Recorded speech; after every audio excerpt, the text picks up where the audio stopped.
저는 50대의 남자이고 혼자 삽니다. 아내와는 사별했고 슬아에는 자식이 없어서 이제 완전히 혼자가 된 셈이죠. 얼마 전에는 병원에서 시한부 선고를 받았어요. 간암 말기입니다. 항암 치료도 더는 무의미한 상황이라 간이식 수술 말고는 답이 없네요. 간이식이요? 저는 간이식을 받을 수 있는 가족들이 주변에 한 명도 없습니다. 그거 참 안타깝네요. 공여자를 기다리는 일도 쉬운 일이 아니라서요. 병원에서 입원해서 치료를 받으시면서 공여자를 기다리는 것 말고는 현재로선 다른 방법이 없습니다. 선생님, 저 일단 퇴원시켜 주십시오. 병원 생활도 너무 답답하고 토원 치료하며 당분간 버티고 싶습니다. 저는 그렇게 집으로 돌아와 홀로 정향 생활 중이었죠. 저를 돌봐주는 것은 간병인 아주머니와 집에서 일하는 도우미 아주머니, 그 두 명이 전부이죠. 나이 들고 아파서 아예 돌봐주는 사람이 없는 경우도 있는데 저는 그나마 돈으로 사람을 고용할 능력은 되니 다행이라 해야 하겠죠? 제 지난 생을 돌이켜보면 사업가로 성공해 남부럽지 않은 재력을 쌓았다는 거 말고는 아무런 소득도 성과도 없는 삶이더군요. 너처럼 성공하고 자수성가하기가 어디 쉽냐? 펜트하우스 살고 건물 있으면 뭐해. 그걸 나눌 가족도 자식 한 명도 없는데. 그래도 가진 거 없는 노년보다 훨씬 낫지 뭘 그래. 난 당장 노후 대비 안 되어 있어서 한 살 한 살 먹는 게 공포고 두려움이다. 넌 아들도 있고 딸도 있고 바가지 긁는 마누라도 있잖냐. 난 내 전 재산과 너의 그 가족들이 있는 상황 바꾸라면 100번도 바꾸겠어. 젊은 시절엔 하도 찢어지게 가난한 집안에서 고생만 하며 자란 것이 한이 되어서 악착같이 성공하려고 일만 하며 지냈어요. 사별한 아내와도 그래서 사이가 나쁜 것은 아니었지만 오붓한 시간을 많이 못 보냈죠. 몸이 약했던 아내는 내리 5번 유산 끝에 아이를 낳지 못하는 몸이 되어버렸고요. 그래서 아내가 살아있을 때는 지금처럼 뼛속까지 시려운 외로움은 없었어요. 그러나 아내도 없고 아무도 없는 지금, 저는 시한부 선고를 받고 하루하루 공허하고 외로운 하루하루를 보내고 있는 게 사실이죠. 간 이식 공여자를 기다리면서도 별 희망이 없었어요. 간 이식을 받아서 꾸역꾸역 살아난들 앞으로 내가 살아가는 일이 무슨 의미가 있을까? 고통스러운 투병을 계속하는 와중에도 어쩔 수 없이 드는 회의감이었습니다. 집에서 약에 취해 종일 누워있다가 해질녘 노을이 깔릴 쯤 저는 동네를 가볍게 산책하는 루틴이 있었습니다. 그날도 가정부 아주머니가 차려준 식사를 하고 간병인이 놔주는 진통제를 한 대 맞고는 산책길에 나섰죠. 그런데 며칠 전부터요. 동네를 산책할 때마다 이상한 낌새가 있었어요. 누군가 저를 뒤에서 몰래 미행하는 것 같은 눈치를 느낀 거였죠. 한참 걸어가다 뭔가 낌새가 이상해서 휙 돌아보면 다급하게 사라지는 누군가의 뒷모습이 눈에 들어왔어요. 별 생각 없이 걷다가 편의점 유리창에 비친 정체 모를 뒷모습을 발견하는 날도 있었고요. 처음 한두 번은 대수롭지 않게 여겼는데 그런 일이 반복되다 보니까 저도 슬그머니 걱정이 되더랍니다. 그날도 동네를 산책하다가 좀 으슥한 골목으로 접어든 무렵이었어요. 그날은 저를 그동안 미행해왔음이 분명해 보이는 정체 모를 청년이 골목 귀퉁이에서 정체를 드러내더군요. 저는 불어 그 청년과 마주치려고 진작에 동선을 좀 꼬아서 뒤돌아온 참이었거든요. 대체 누구길래 나의 뒤를 밟는 걸까? 지나온 인생을 곰곰이 돌이켜보며 저에게 원한을 살 만한 사람들의 리스트를 천천히 꼽아보았습니다. 제가 사업을 하며 잔뼈가 굵은 사람이긴 했지만 이런 일을 당할 정도의 원한을 사며 돈을 번 사람은 아닙니다. 그런 게 아니라면 나의 재산을 노리는 누군가가 있는 걸까? 저는 결국 그런 쪽으로 의심의 가닥을 잡게 되더군요. 저는 그날 불어 두 갈래의 길의 모퉁이에서 방향을 틀어 역으로 빠른 걸음으로 되돌아와 그 미행하는 사람의 정체와 불어 맞닥뜨렸어요. 동선이 꼬이면서 어쩔 수 없이 수백억 자산가인 나를 일주일 내내 날 몰래 미행하던 한 청년이 으슥한 골목에서 정체를 드러내더군요. 당신 누구야? 저도 모르게 겁에 질려 말을 더듬게 되더랍니다. 해치지 않으니깐 겁먹지 마세요. 청년의 목소리는 의외로 차분하고 온화했습니다. 모자를 벗고 마스크를 내리자 드러나는 얼굴은 20대 초중반의 젊은 청년이었습니다. 인상을 봤을 때 험악하거나 나쁜 인상이 전혀 아니더라고요. 그리고 청년의 얼굴을 보는데 아주 그립고 익숙한 얼굴 하나가 그 얼굴 위에 겹쳐지더군요. 혹시... 안녕하세요. 처음 뵙겠습니다. 나를 알아요? 난 청년을 처음 보지만 인상이 낯익은데. 제 인상이요? 뭐 그러실 수도 있겠어요. 저는 저희 엄마 얼굴을 많이 닮았거든요. 엄마를 많이 닮았다고? 저는 청년의 그 말에 거부할 수 없는 어떤 강한 의혹이 세차게 밀려오며 심장이 두근거리는 게 느껴졌어요. 설마 저 청년이 저 혼자 마음속에서 요동치는 생각에 머리가 복잡한 와중에 청년이 자기 이름을 말하더군요. 그리고요, 그 청년이 말해준 자기 이름 석자에 내 인생 180도 바뀌고 말았답니다. 먼저 제 이름부터 말씀드릴게요. 저 천성준이라고 합니다. 뭐? 천성준? 내가 천성준인데 자네 이름도 천성준이라고? 둔기에 얻어맞은 듯한 얼얼한 충격이 몰려오더군요. 정신을 차리려고 저는 세차게 도리질까지 해가며 되물었어요. 네, 제 이름은 천성준이고 저희 엄마가 말씀하시길 친아버지의 이름을 따서 똑같이 지으셨다고 하더군요. 그럼 어머니 성함이 혹시... 네, 선희자 정자 되시는 분이 저희 엄마세요. 네가 희정이 아들이란 말이야? 그리고 네가 나의 아들이라고? 아버지는 여태 저의 존재를 모르셨을 거라고 엄마가 말씀하셨어요. 어떻게 이런 일이... 엄마는 지금 어디 계시니? 한 달 전에 돌아가셨어요. 뭐라고? 희정이가 죽었단 말이야? 네. 갑자기 교통사고를 당하셨고 중태에 빠지셔서 위독하신 중에 처음으로 아버지의 존재를 저에게 말씀해 주셨고요. 희정이가 명을 달리했다니. 저는 그 자리에 주저앉아 오열을 터뜨리고 말았습니다. 희정이가 누구냐고요? 박희정. 그녀는 젊은 시절 제가 목숨을 바쳐 열렬하게 사랑하던 여인이었어요. 제 인생의 사랑이었으나 희정이네 집안 반대로 결혼이 무산되었고 그 당시 제 건강이 좋지가 않아 저는 어쩔 수 없이 그녀를 떠나보냈던 아픈 전사가 있지요. 나는 단 한 번도 너희 엄마에게 너의 존재를 들은 적이 없는데 어째서? 아마 놀라실 거라고 했어요. 저희 엄마 말씀으론 아버지와 헤어지고 나서야 저를 가진 사실을 아셨다고 했습니다. 그럼 왜 그동안 나를 한 번도 안 찾아온 거야? 그 후에라도 나를 찾아와서 너의 존재를 알렸어야지. 어떻게 이 긴 세월 동안... 엄마가 돌아가시기 전에 그런 말씀 하셨어요. 아빠에게 돌아가려는 생각을 안 한 게 아니라고요. 저를 데리고 아빠에게 가려고 하셨지만 그때 아버지는 다른 분과 가정을 꾸리고 계셨다고요.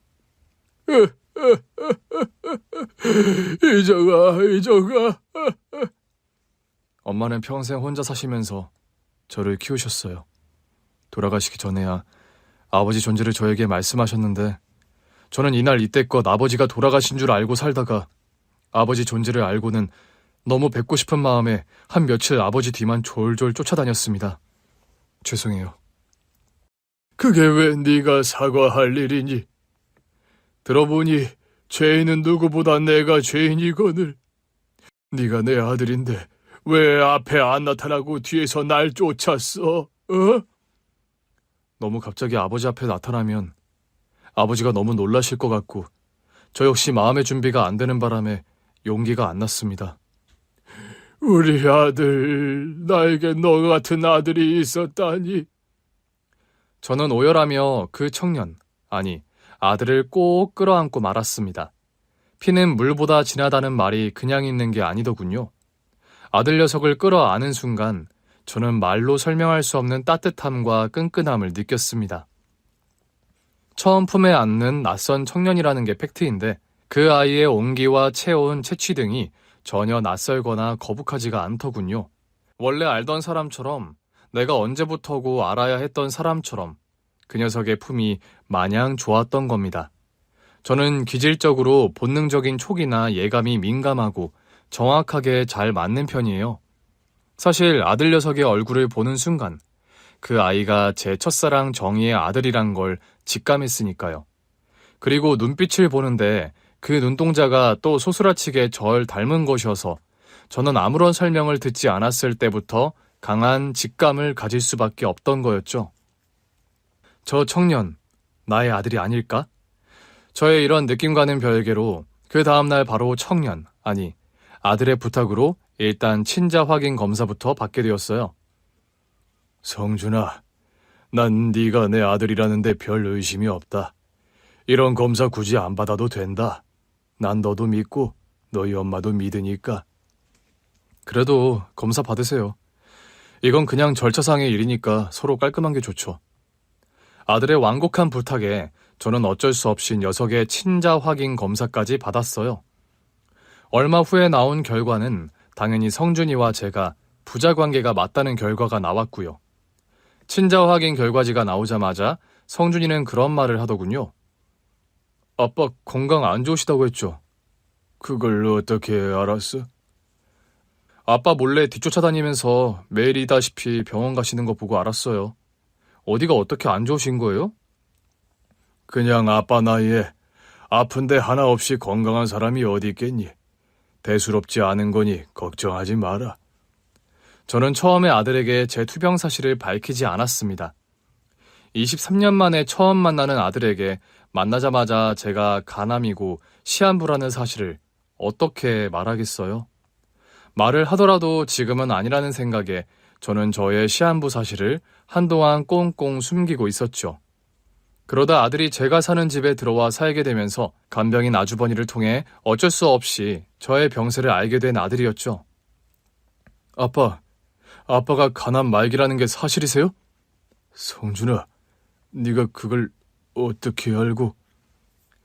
사장님 죄송해요. 비밀 지켜달라고 하셨지만 아무리 생각해도 성준 군이 알아야 할 일 같아서 제가 며칠 고민 끝에 말씀드렸어요. 아빠, 지금 당장 간이식 안 받으시면 시한부라면서요. 그런 중요한 말씀을 대체 왜 안 하신 거예요? 성준아, 그런 말을 내가 어떻게 너에게 하니? 그럼 아들인 저에게 안 하고 그런 말씀을 누구에게 하실 건데요? 네? 성준아, 아버지가 아픈 걸 너에게 알리기 싫었다. 이제 겨우 너를 처음 만났는데 너에게 아비로스 해준 것도 없이 투병 사실이나 알리고 싶겠니? 그래도 제가 아들인데 제가 알아야죠. 아빠, 당장 내일 병원 가요. 제가 아빠에게 간 이식 수술 해드리겠어요. 뭐라는 거야? 성준아, 그건 절대 안 될 말이야. 그게 왜 절대 안 될 말인데요, 아빠? 아들인 제가 간 이식을 해드려야지 누가 해주는데요? 아빠가 양심이 있지. 어떻게 네 간을 받아? 차라리 내일 당장 죽는 한이 있어도 네 몸에 칼드는 일 나는 절대 용납 못한다. 아빠는 왜 아빠 생각만 하세요? 엄마도 돌아가시고 이제 아빠밖에 안 남은 저인데 아빠마저 잘못되시면 저 어떻게 살라고요? 그런 말을 하며 닭똥 같은 눈물을 뚝뚝 흘리는 아들이었어요. 아들의 그 말에 할 말이 하나도 떠오르지 않더군요. 저 역시 눈물을 흘리는 아들을 끌어안고 함께 오열할 수밖에 없었어요. 미안하다, 성준아. 이제야 너의 존재를 안 것도 미안하고 겨우 너와 만났는데 내 몸이 이 지경이라 또 미안하고 나는 평생에 걸쳐 너나 네 엄마에게 해준 것이 하나도 없는 죄인이야. 그러니까 아빠, 제발 수술 받으세요. 네? 건강해지셔서 제 곁에 오래오래 계셔주시면 되잖아요. 저 아빠 원망도 안 하고 아무것도 타박하지 않아요. 상황이 아빠도 어쩔 수 없으셨다는 거 저 다 아니까요. 오열하며 저에게 애걸복걸하는 아들이었어요. 사장님, 제가 끼어들 일은 아닙니다만 성준군의 말이 들어보니 맞는 것 같아요. 뭐가 됐든 사장님께서 건강을 회복하셔야 성준군 곁을 지켜주실 거 아니에요? 아빠, 제발 수술 받아요. 아빠 건강해지셔서 저 취업하고 장가가는 거 보시고 나중에 귀여운 손자 손녀도 보셔야죠, 아빠. 그런 말을 하며 어깨를 들썩이며 우는 아들이었어요. 저는 고민 끝에 어쩔 수 없이 아들에게 간 이식 수술을 받게 되었습니다. 수술실로 들어가는 순간까지 차마 발걸음이 떨어지지 않는 게 사실이었죠. 수술을 받기 전 정희, 그러니까 아들 녀석의 엄마 납골당에 저 혼자 다녀왔더랍니다. 납골당 박스 안에 생전 정희가 좋아하던 장미 꽃다발을 한아름 안겼어요. 납골당 박스 안 사진 액자에는 생전의 젊은 시절 정희가 아들 녀석을 품에 안고 환하게 웃고 있는 사진이 들어있더군요. 여름에 둘이서 어디 바닷가에 놀러가서 찍은 사진 같았고요. 여름 휴가도 저렇게 둘이서만 다녔구나 싶은 생각이 들어 마음이 너무 아팠습니다. 혜정아, 나 왔어. 최성준이라는 이름 아들에게까지 물려주고 너 혼자 어찌 그렇게 긴 세월을 혼자 버텼니? 제 물음에 돌아오는 대답은 아무것도 없었습니다. 한겨울 납골당 안에 시리고 찬 공기만이 적막감을 더하고 있을 뿐이었죠. 사진 속 희정이의 얼굴을 보고 있자니 과거의 기억들이 필름처럼 찬찬히 제 눈앞에 재생되듯 떠오르더라고요. 선희정. 이 이름 세 글자는 제가 평생 마음속에서 하루도 지워본 적 없는 여인의 이름입니다. 사별한 아내도 물론 서로 사랑해서 결혼했지만 제 생에 가장 지울 수 없는 첫사랑의 아픈 기억의 주인공이 바로 희정이거든요. 왜 그런 말이 있지요? 똑같이 헤어지더라도 잘해준 연인보다 못해준 연인에게 더 마음이 가고 오래도록 미련이 남는다고요. 제가 가장 가진 거 없던 시절에 만난 여자가 희정이었고 20살 초입 빛나는 청춘에 가장 순수하고 뜨거운 사랑을 나눴던 여자라서 저는 헤어졌어도 희정이를 마음속에서 도려낼 수 없었습니다. 희정이를 처음 만난 건 한참 무더운 여름이었고 제가 바닷가 휴양지에서 서빙 아르바이트를 하던 때였죠. 찢어지게 가난한 집안의 아들이었던 저는 당시 고향 동네 바닷가에서 구급대원 일도 하고 또 근처 백숙집에서 백숙 주문이 들어오면 맥주며 백숙 따위를 바닷가 관광객들에게 배달하는 허드렛 일을 하고 있었어요. 그날도 떼역볕이 내리쬐는 무더운 여름, 한낮 백숙 주문이 들어와서 저는 바닷가 파라솔로 배달을 갔습니다. 주문하신 백숙이랑 맥주 왔어요. 감사합니다. 어머, 근데 희정이가 안 보이네? 이 집에 어디 갔니? 민수가 저기 바닷가 한가운데 희정이 아니야? 어머, 희정이가 물에 빠져서 못 나오고 있잖아. 저기 집에 수영도 못하면서 왜 저렇게 멀리까지 나간 거야? 사람 살려요. 저희 친구가 물에 빠졌어요. 저기 허우적거리는 사람이 친구분이세요? 네, 맞아요. 혹시 수영할 줄 아세요? 제가 여기 구조대원 일도 같이 하는 사람이에요. 저는 말을 마치자마자 다급하게 바닷가로 뛰어들어갔습니다. 물에 빠져 허우적대며 정신을 잃어가는 아가씨. 희정이를 겨우 모래사장으로 끌고 데려왔지요. 희정아 괜찮아? 어머, 어떡해. 희정이가 숨을 안 쉬는 것 같아. 얼른 119에 신고부터 하세요. 저는 말을 마치자마자 자가호흡이 힘들어 보이던 희정이에게 인공호흡을 할 수밖에 없었죠.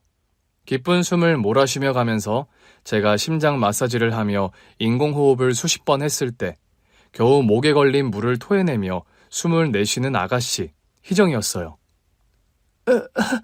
여기가 어디야? 희정아, 정신이 들어? 너 물에 빠져서 죽을 뻔했어. 숨이 아직도 갑갑해. 그런 말을 내뱉더니 다시 기절해버리는 여자였죠. 그날따라 어찌 된 일인지 119 구급차는 아무리 기다려도 오질 않더군요. 이러다 진짜 생사람 잡을 것 같아서 저는 기다리다 못해 그 여자를 업고 인근의 병원으로 달려갔습니다. 헐레벌떡 병원에 도착해서 여자를 응급실에 들려보냈고 1시간 후쯤 담당 의사가 저를 부르더군요. 그 사이에 그 여자의 친구들도 병원으로 따라왔죠. 폐에 물이 많이 차서 하마터면 아주 큰일 날 뻔했어요. 선생님, 우리 혜정이 괜찮은 거죠? 네, 생명에 지장이 없고 수액 맞고 안정 취하면 괜찮을 겁니다. 인공호흡이며 심장 마사지 같은 초동 대응을 아주 잘 해주셨네요. 그런 말을 하며 제 어깨를 두드리고 가는 의사였습니다. 어머, 정말 감사드려요. 그쪽 덕분에 우리 혜정이가 무사했네요. 다행이네요. 그럼 전 이만. 어머, 그냥 가시려고요? 저는 돌아가서 일을 마무리 지어야 할 게 많아서요. 제가 일하는 업장의 일도 아직 안 끝났고요. 그래도 그냥 가시면 어떡해요. 그쪽 성함이라도 말씀해 주시고 가야죠. 아, 괜찮습니다.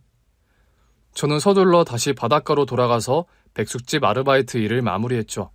그리고 저는 그날 일을 잊어버렸어요. 한 3일쯤 흘렀을까요?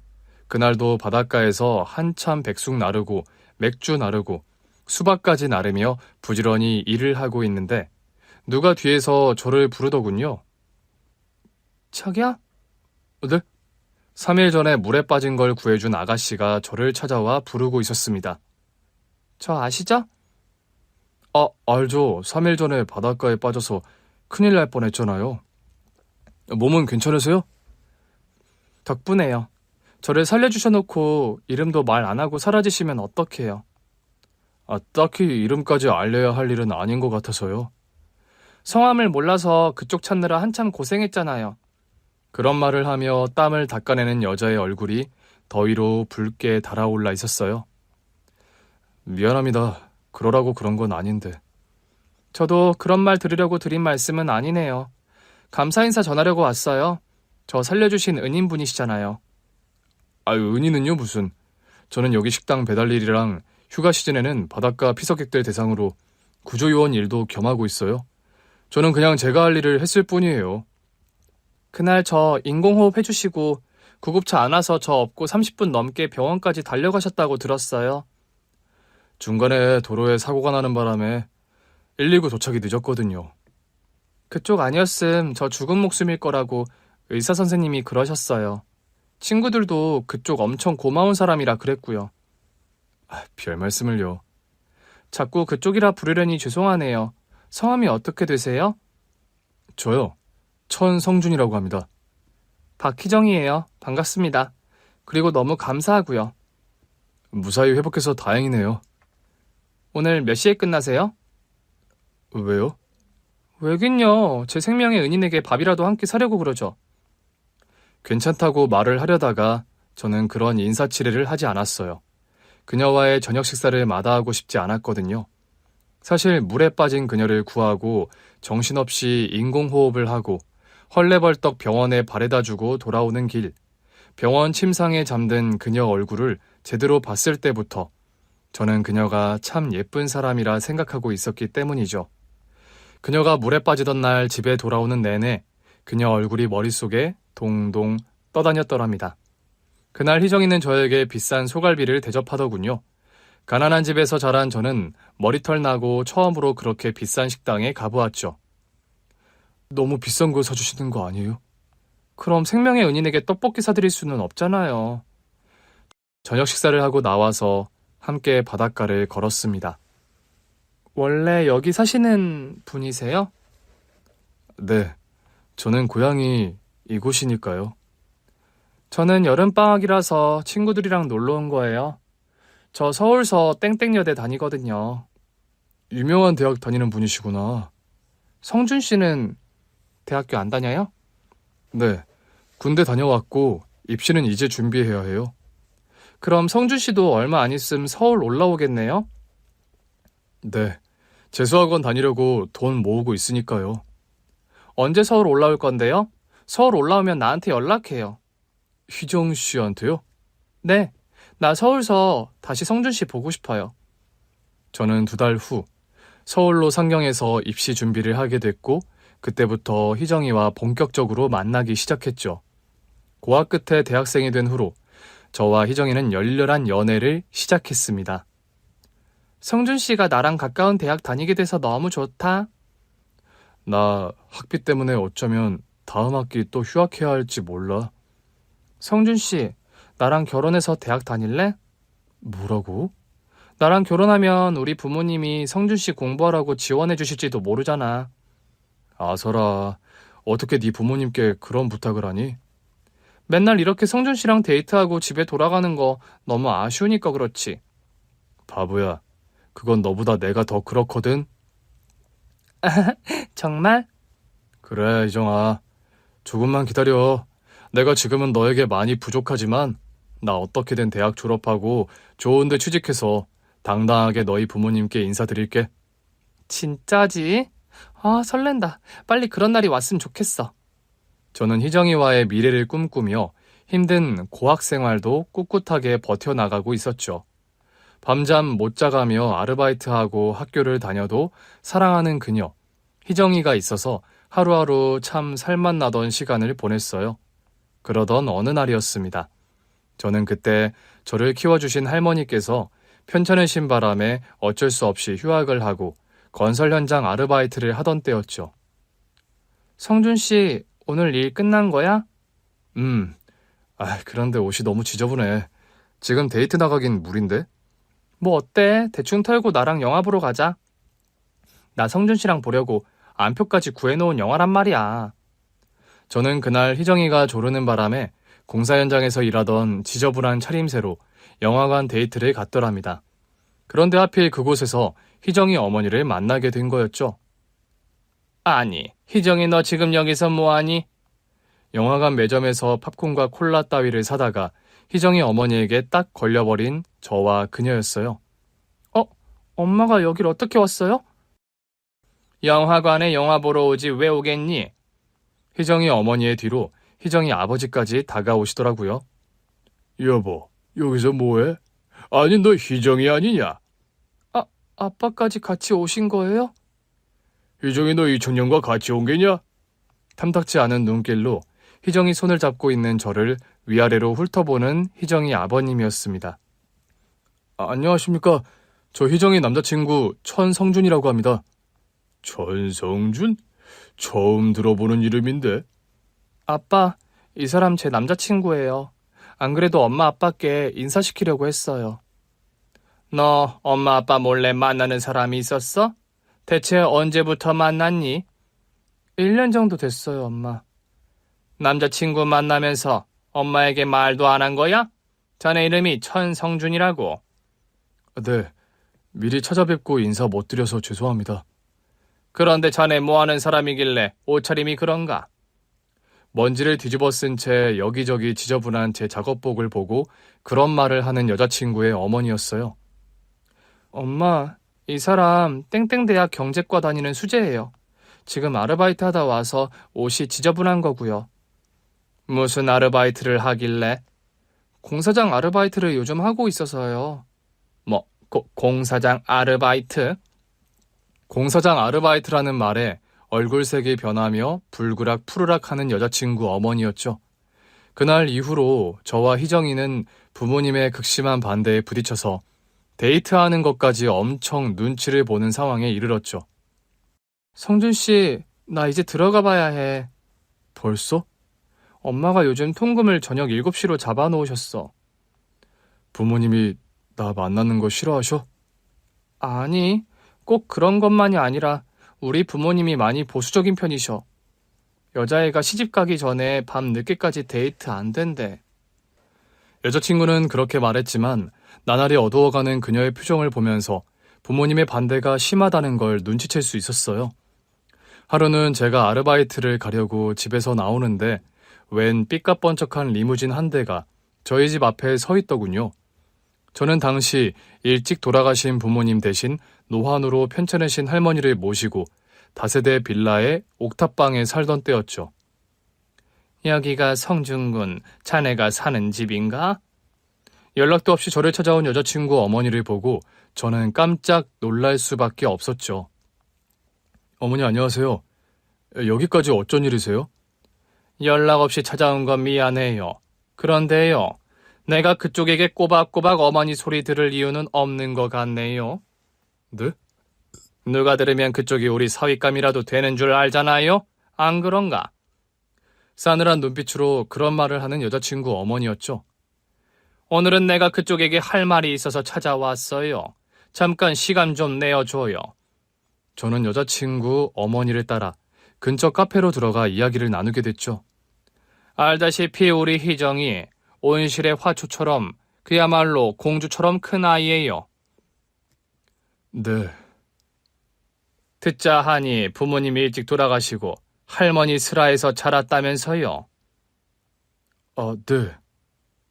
할머니는 무슨 일을 하셨죠? 건물 청소 일을 오래 하셨습니다. 들을수록 가관이로군. 그런 모멸적인 말을 내뱉으면서 속이 타들어간다는 듯 아이스 커피를 벌컥벌컥 들이키는 여자친구 어머니였어요. 말 돌려서 길게 안 하겠어요. 우리 희정이와 헤어져요. 그럴 수는 없습니다. 제가 지금 많이 부족하고 마음에 안 드시는 거 알아요. 하지만 저 정말로 희정이에게 부끄럽지 않은 남자가 될 자신이 있습니다. 참 듣자 하니 어이가 없네요. 그쪽이 무슨 수로요? 대학 졸업하고 어디 내놔도 부끄럽지 않은 좋은 회사에 취직하겠습니다.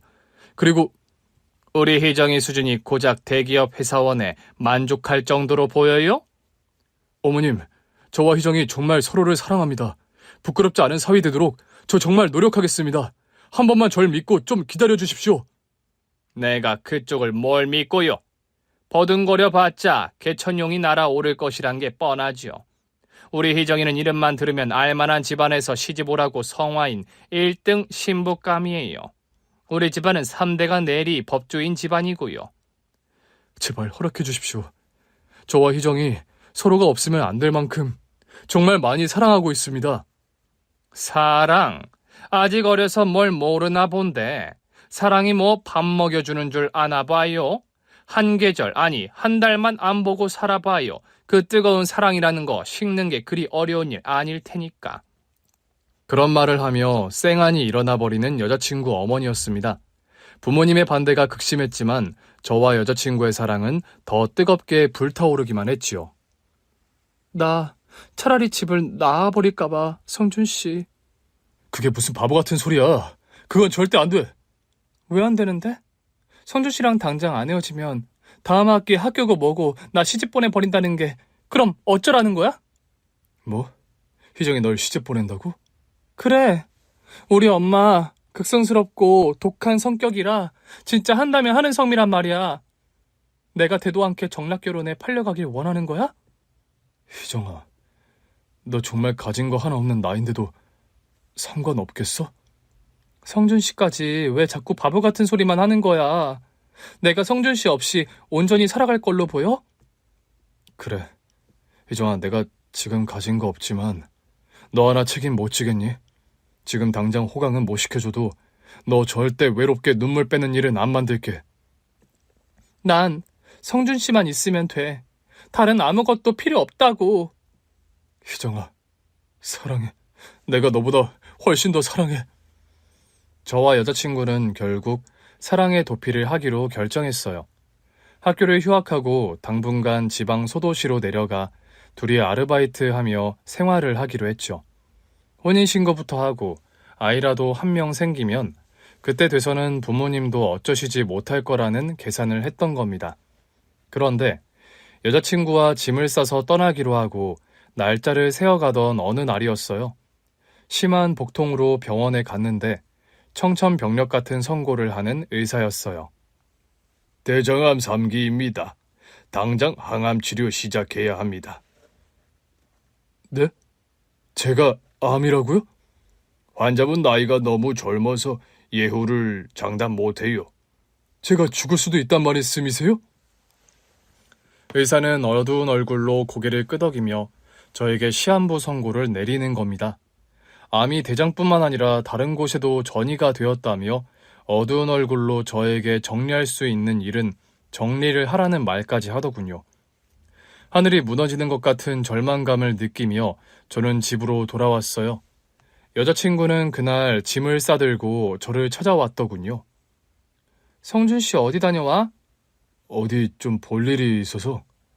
나 내일 집에서 몰래 나오기 전에 일단 짐부터 가지고 왔어. 학교에서 MT 간다고 하고 새벽 기차 타서. 희정아, 우리 도망가는 거 관두자.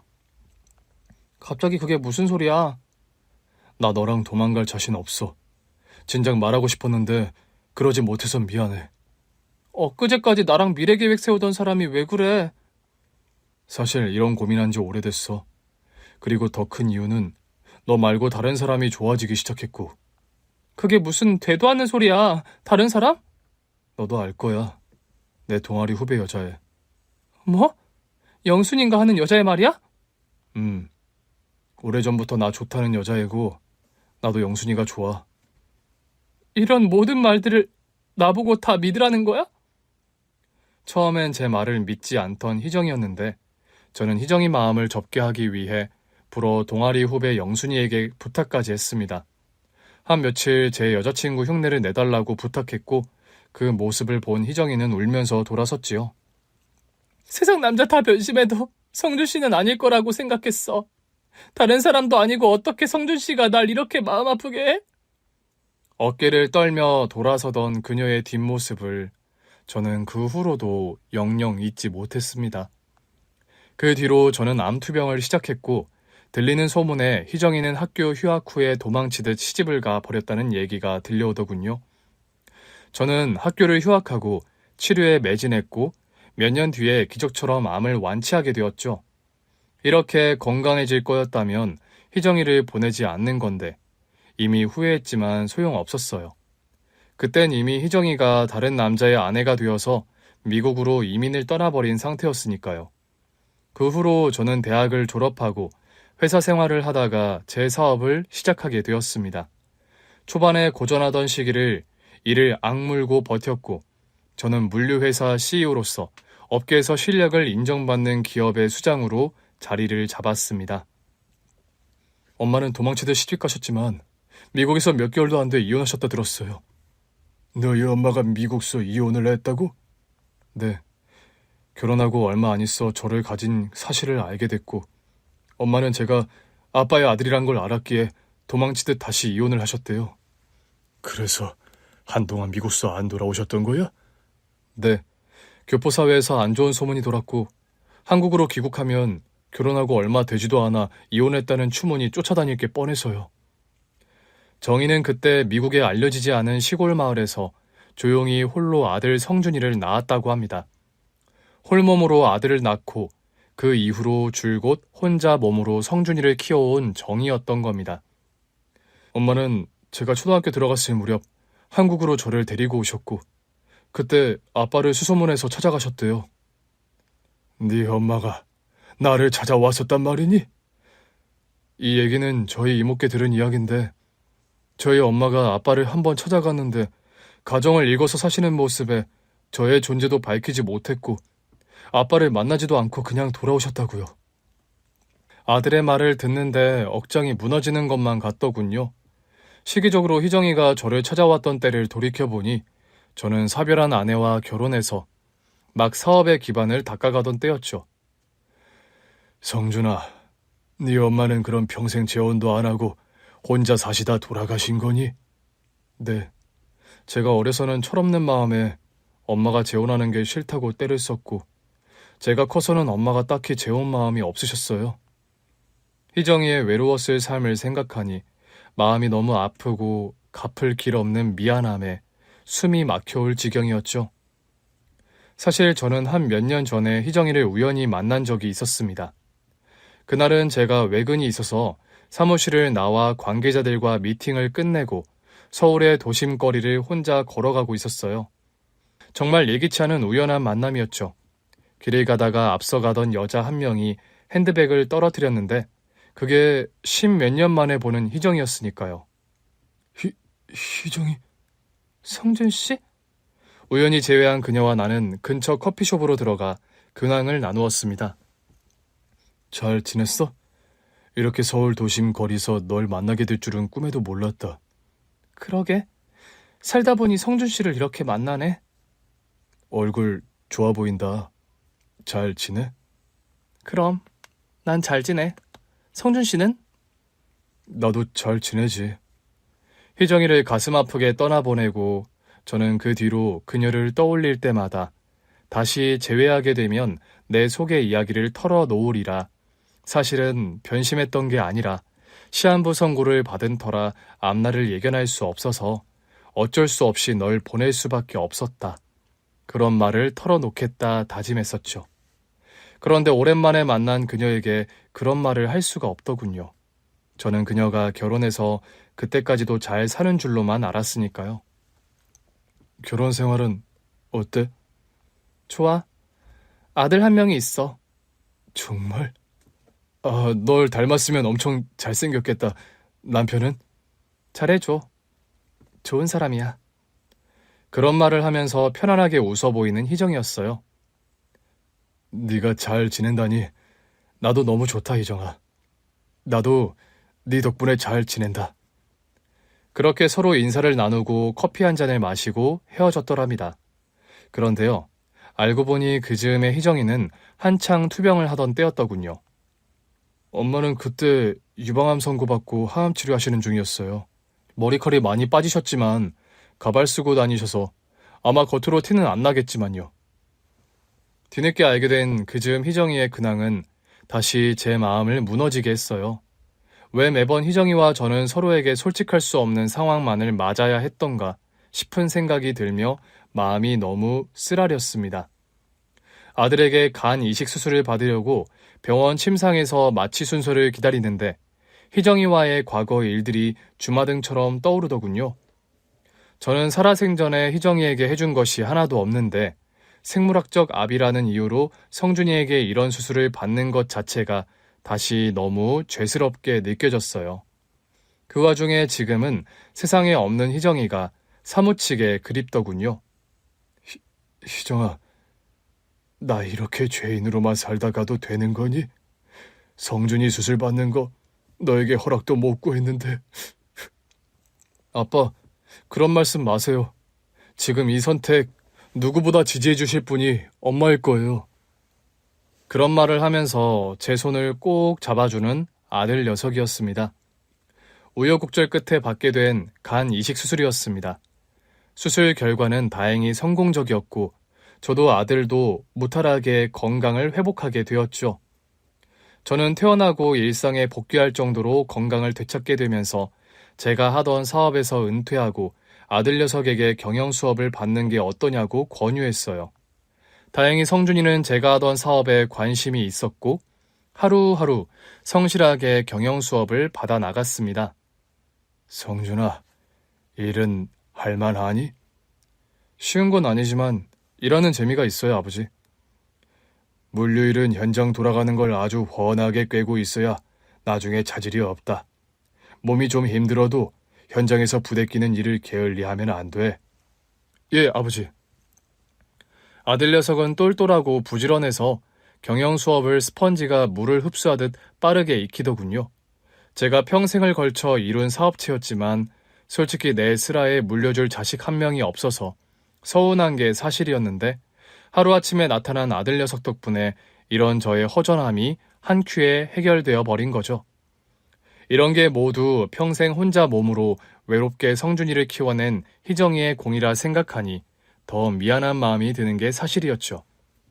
성준이를 만난 후로 저는 틈날 때마다 희정이의 납골당을 홀로 찾아갑니다. 희정이가요, 살아생전 꽃 선물 받는 걸 무척 좋아했어요. 특히나 분홍 장미를 누구보다 좋아하던 여자였죠.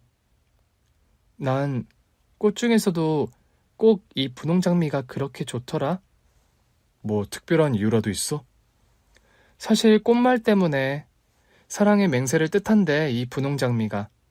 영원히 사랑한다는 꽃말이 있는데 성준 씨에게 가장 받고 싶은 꽃다발이었어. 처음부터.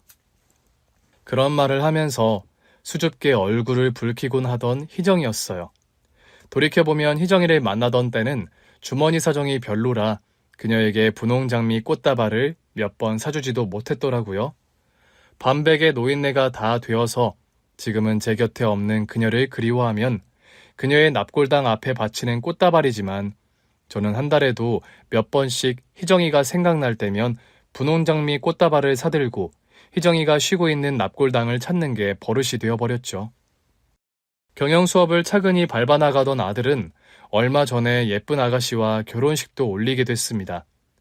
오래전부터 아들과 만나온 아가씨라는데 첫눈에 성품이 온화하고 참해 보여서 며느리감으로 제 마음에도 쏙 드는 아이였죠.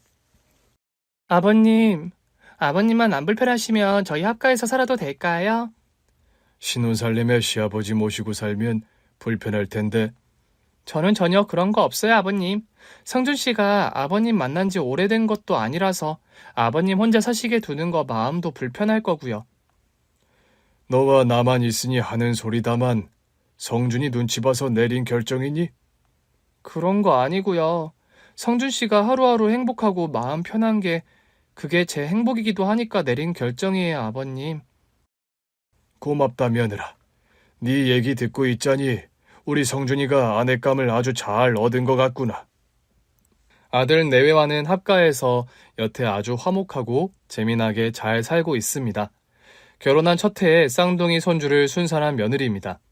이란성 쌍둥이 아들인데 한 녀석은 며느리를, 또 다른 한 녀석은 하늘나라에 있는 희정이를 쏙 빼닮았어요. 아장아장 걸어다니며 재롱을 부리는 손주들을 보고 있을 때면 희정이 생각이 또 어쩔 수 없이 자주 납니다. 손주들 재롱을 희정이와 함께 볼 수 있었다면 얼마나 좋았을까. 부질없는 생각이지만 하루에도 몇 번씩 그런 회한에 빠지는 저희지요. 저는 아직도 희정이의 생일과 그녀와 만난 기념일을 기억합니다. 그녀의 생일과 기념일엔 아들 내외에게도 말하지 않고 저 혼자 희정이의 추모원을 찾아갑니다. 얼마 전 그녀와의 기념일엔 금목걸이 하나를 사서 다녀왔어요. 생각해보니 살아생전 저는 그녀에게 그 흔한 실반지 하나 사주질 못했더군요. 희정아, 나왔어. 오늘이 우리가 35년 전에 처음 만난 날이야. 당신 기억해? 납골당 박스 안 사진 속의 희정이는 여전히 아가씨 쪽에 젊고 아름다운 모습이더군요. 그렇게 빛나던 시절의 그녀에게 흔한 목걸이 하나 사주지 못한 과거가 못내 후회스럽습니다. 미안해. 선물이 너무 늦었지? 내가 그때 아프지만 않았더라면 당신에게 그런 쓸데없는 거짓말 하면서 당신을 보낼 일이 없었을 텐데. 그날 밤 집으로 돌아와 저는 한참 잠들지 못하고 오랫동안 혼자 뒤척였습니다. 밤늦게 겨우 잠이 들었는데 꿈결에서인지 어디선가 익숙한 음성 하나가 들리더군요. 성준 씨 목걸이가 참 이쁘네요. 정말? 마음에 들어? 제가 선물한 목걸이를 목에 걸고 환하게 웃고 있는 희정이었습니다. 아주 마음에 쏙 들어요. 얼른 좀 일어나 봐요. 밖에 날씨가 엄청 좋다고요. 지금은 겨울인데 날씨가 좋아봤자지. 여기 세상은 사철 봄이라오. 얼른 나와서 나랑 꽃구경이나 갑시다. 저는 뭔가에 홀린 듯이 희정이의 손을 잡고 밖으로 걸어 나갔더랍니다. 환한 빛이 부시게 쏟아지는 꽃이 만발한 동산 위에서 희정이가 환하게 웃고 있더군요. 한평생 기다리기만 해서 미안했어. 우리 성준이 키우느라 정말 고생 많았소. 이제 우리 더는 헤어지지 맙시다. 저는 희정이의 손을 꼭 잡고 꽃이 만발한 동산으로 걸어갔습니다. 어디선가 꽃향기 섞인 달큰한 바람이 불어오는 게 느껴졌어요. 이 꿈에서 영원히 깨지 않겠다고 다짐하며 저는 뒤돌아보지 않았습니다. 너무 빨리 따라 나서는 거 아니에요? 당신은 조금 더 있다가 와도 돼요. 아니야. 더는 당신 기다리게 하기 싫군. 희정이와 걸어 나갈수록 환한 빛 속으로 점점 빨려 들어가는 것 같은 느낌이 들었습니다.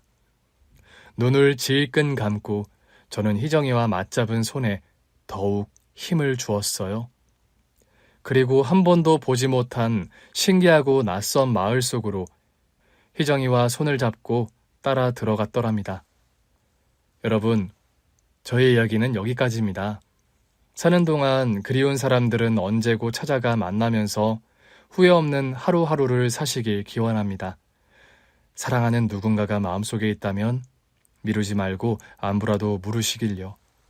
한치 앞을 모르는 게 우리네 인생이라서 다음번에 라고 미루다가 영영 소중한 기회를 놓치게 될지도 모르거든요.